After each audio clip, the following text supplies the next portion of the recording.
Hey guys, আসসালামু আলাইকুম। সবার কি অবস্থা? আজকে আপনাদের সঙ্গে দারুণ একটা ভিডিও শেয়ার করার জন্য চলে আসছি। আজকে ভিডিওটা হচ্ছে আরিয়ানকে কীভাবে বেল্টুস করলাম।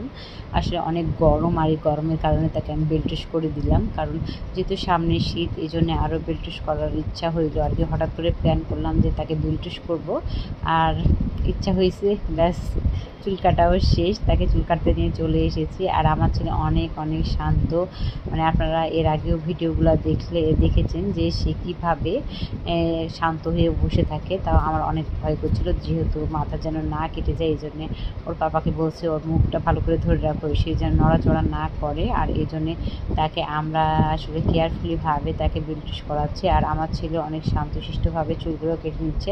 আসলে অনেকেই বলতেছে আরিয়ানের চুল পাতলা, তাকে যেন বেল্টুস করে ঘন ঘন, কিন্তু আমি এই কথাটা একদমই বিশ্বাস করি না।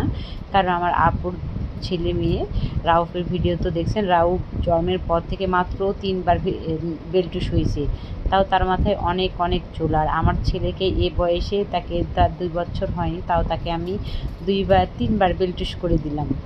তো আমি আসলে বিশ্বাস করি না, কিন্তু হচ্ছে যে গরমের কারণে করে দিলাম। আর বাসায় সবাই বলছে চুল পাতলা চুল পাতলা। তো যাই হোক, দেখা যাক চুল হয় কি না।